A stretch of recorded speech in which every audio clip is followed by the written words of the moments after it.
Okay, welcome everyone. This is Victor's Vegan 360. So, you want to create a cut the rope game in Clickteam Fusion 2.5. I think I got just the thing for you. A little lesson that explains how to do the very basics of like physics elements like in cut the rope. So, let's go to frame 1. Create a new physics engine, because we will obviously need the physics engine in our frame, and create a physics rope and chain. Now you can set up the physics settings to your likings. I just leave them the same, and number of elements I usually leave 10. So yeah, I think that's kind of what we need. So, as you remember, probably there is a little creature down there, and we'll just draw a simple little smiley face for it. So it will be a bit like that.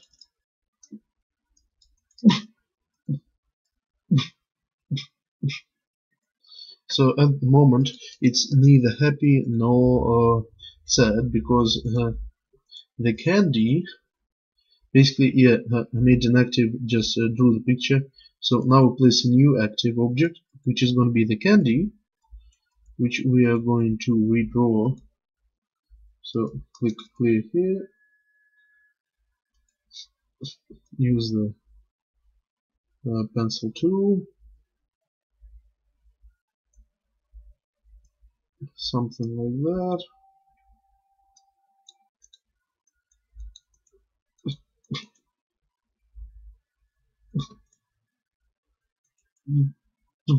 Yep.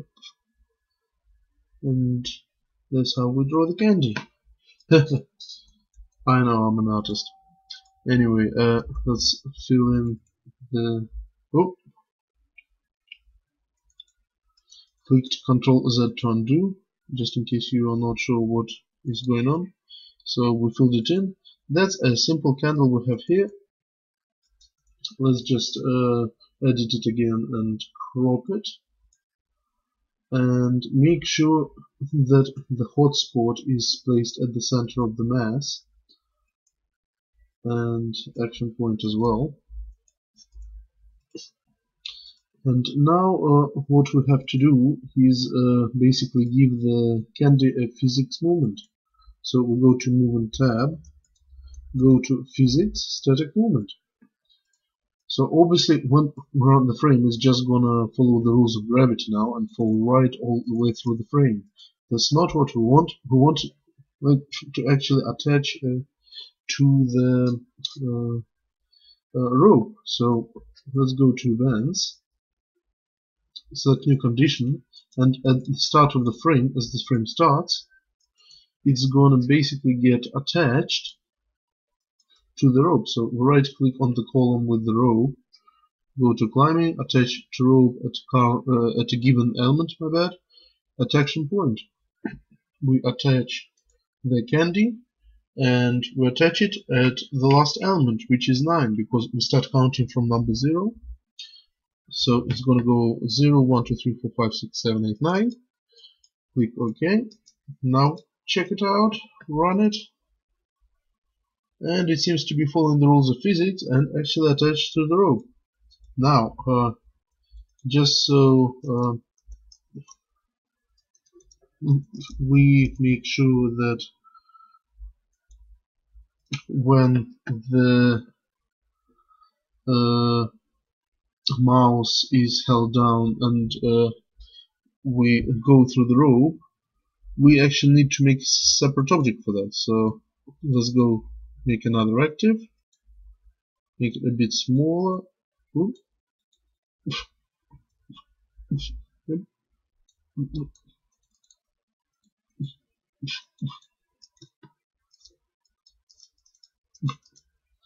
And let's start from the clean spot.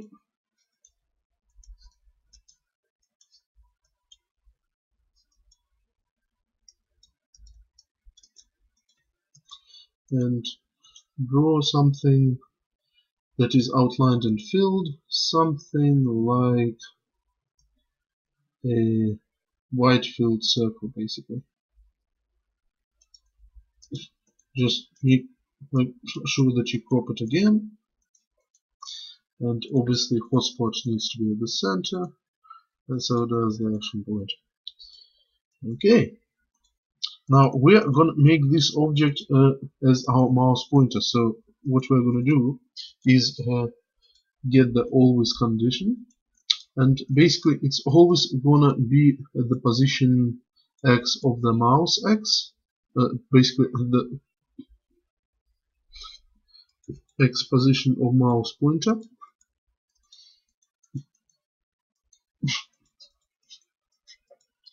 and the Y position is gonna be at the Y position of mouse pointer. So now if we launch it, we'll see that it follows the mouse pointer, but the mouse is actually always the mouse is still visible. So what we need to do is always hide the mouse pointer. So now when we launch it, it's just this thing that is basically moving around. So basically what we need to do is if the object collides, or even actually if we do it through the physics ropes and chain, even better, if an element collides with another object, active 3, it's a good idea to rename the active objects, but this is just a demonstration, so I'm just gonna do it like this for now, because obviously we know this is a candy and this is an object for the mouse. So when an element collides with this, we are gonna cut also when we are pressing the left mouse button, so repeat while the mouse key is pressed, left button, and basically we will cut the rope at a given element. So we cut the rope, and index of an element is going to be the current element index, basically the one that collided with the mouse object, and basically we test it out to make sure it works. So once the candy is above the object, we press the mouse button and kind of cut it at several places, but it doesn't quite hit our character. Speaking of which, we need to give this character several states, so that when say we are basically throwing the candy away somewhere, it's becoming sad, so we create a new animation that is going to be sad.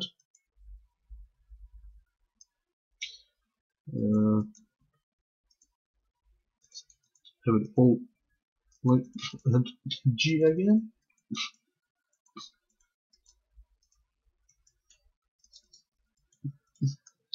And let's just draw the same sad face, basically. Not the same, but the sad face. So basically it's gonna be like that. It's just make sure we have an indicator for the when the candy actually collides with the character. So, and we make another animation state that we are gonna call happy. So there we have it.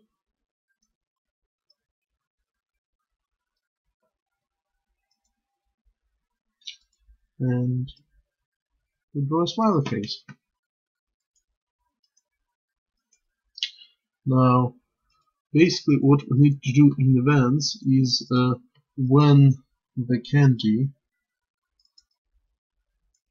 goes outside of the frame area, so when it leaves the play area,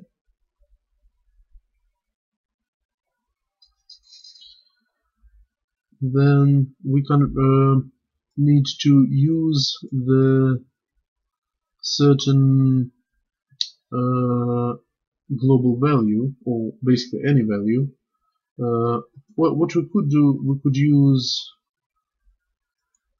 well, we could just create a global value here that's called state of character. You can give it any name, but that's what I thought I'll call it. So basically, when it's equal to 0 compared to global value, if the state of character is equal to 0, then we go to animation, change animation sequence, and we have it stopped. So the candy has not yet left the play area and has not been eaten by the character. If it's equal to 1, then it basically left the play area and the character is going to be sad. And if the value equals to 2, then basically it means the character has eaten the candy and he is happy. So we change animation, change the sequence to happy. So basically when it leaves the play area, as we said, it needs to become 1. Change the global value. Oh, actually, no, my bad.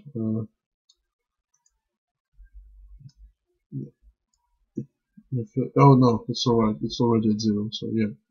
We need to set it to 1, which is sad. However, if the object collides with our character, then we just copy the event, but edit it so that it's not 1, but 2, because 2, remember, equals that it becomes happy. So let's test it out. Here's the candy leaving and is becoming sad. We ran the frame multiplication. So now let's try and do our best to actually let the candy drop.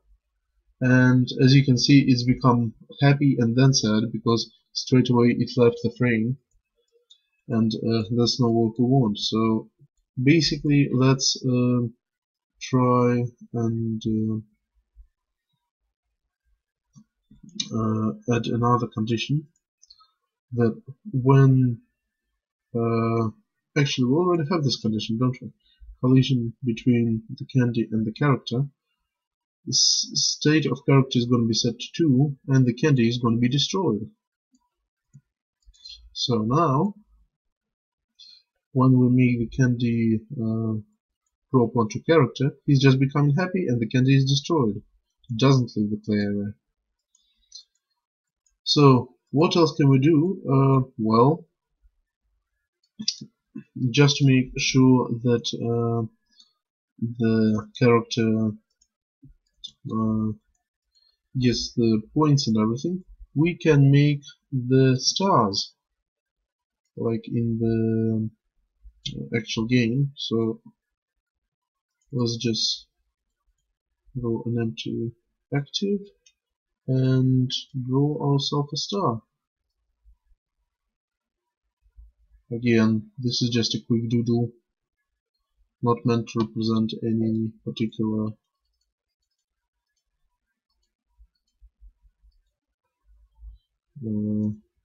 copyrighted image, obviously. I doubt anyone in industry would even consider drawing like that, but fair enough.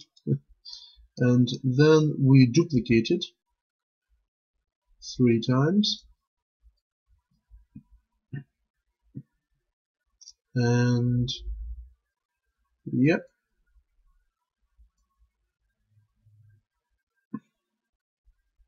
That's about the right size of the rope, I'd say. Let's just check. No, I need to move a bit closer. So yeah, just so that we can actually allow like the stars to be captured when they swing. So yep, seems like they're gonna be collected on the go. So now what we're gonna do is a new condition when the candy collides with another object, star, and we need to add a counter object to keep the score up. Or alternatively, you can do it through the score system of Clickteam Fusion. So basically, we're going to use this counter, and we will add to the counter one score. Add to counter 1, and obviously destroy the star. Now, if we test it, didn't quite get the last star, but we can probably get it if we cut the rope. Nope, didn't quite do it. Oh well. Let's try again. Got 2 stars. Nope. Let's try once more. How is this going? I'm not very good at my own game. Well, we got 3 stars, but it didn't quite make it. So, yeah, I guess it's just gonna take a while to actually wait for it to stop fully. And now, hopefully, anytime soon, when it stops right above the star, I'm gonna cut the rope. Come on. The moment I press it, it's going down. There we go. So basically, we've completed the level, and we got 3 points. So yeah, that's the very basics of how to make the cut the rope. If you're wondering why is the character becoming smaller when he becomes sad or happy, well, basically that's simple because the dimensions of the image are 66 and 66 here. So if we want to keep it the same as these ones, by the way, this needs to be in the center as well. So yeah, if we want to keep it the same as the sad and happy, then we'll need to click all these basically ticks and set the width and height at the same time to 32. There we go. And obviously apply the same action point and hotspot. Okay, so now what we can do is just scale the active again, and let's try it out. Basically, when it becomes sad or happy, it should be the same size. Yep, that's it becoming sad, and that's it becoming happy. Just keeping the same size. So yeah, basically it's a good idea to draw all the animations first and then resize the active, but I just did it because I wanted to show you the results of first events. So yeah, basically that's how you complete